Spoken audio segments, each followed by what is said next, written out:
యాదాద్రి భువనగిరి జిల్లా దండు మల్కాపురం ఆందోళన మైసమ్మకు ఘనంగా బోనాలు సమర్పించారు. మునుగోడు మాజీ ఎమ్మెల్యే కూసుకుంట్ల ప్రభాకర్ రెడ్డి, దేవాలయ చైర్మన్ మల్లారెడ్డి, ఈవో మోహన్ బాబు హాజరయ్యారు. 3 రోజుల పాటు జరిగే బోనాల ఉత్సవాలకు దేవాదాయ శాఖ అధికారులు అన్ని ఏర్పాట్లు చేశారు. భక్తులకు అన్నదాన కార్యక్రమాన్ని ఏర్పాటు చేశారు. అమ్మవారి రథోత్సవ కార్యక్రమం నిర్వహిస్తామని ఈవో మోహన్ బాబు తెలిపారు.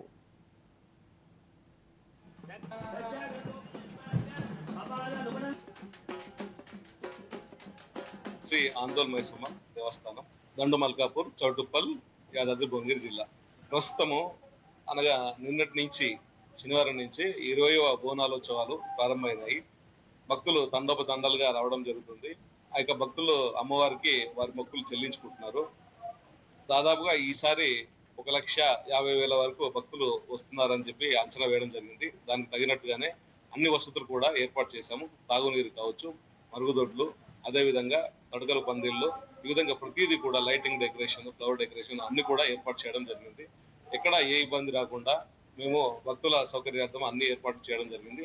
అదేవిధంగా ఈ రోజు అనగా ఆదివారం రోజు బోనాలు భక్తులు మార్నింగ్ నుంచే సమర్పించడం ప్రారంభించారు. అదేవిధంగా దేవస్థానం బోనం కూడా మనం సమర్పించడం జరిగింది. తర్వాత బోనం కార్యక్రమాలు జరుగుతున్న సమయంలోనే అన్నదాన కార్యక్రమం కూడా మధ్యాహ్నం 1 గంట నుంచి ప్రారంభించడం జరిగింది. భక్తుల సౌకర్యార్థం సాయంత్రం వరకు ఎంతమంది వస్తే అంతమంది భక్తులకు ఒక అన్నదానం కార్యక్రమాన్ని కూడా ఏర్పాటు చేయడం జరిగింది.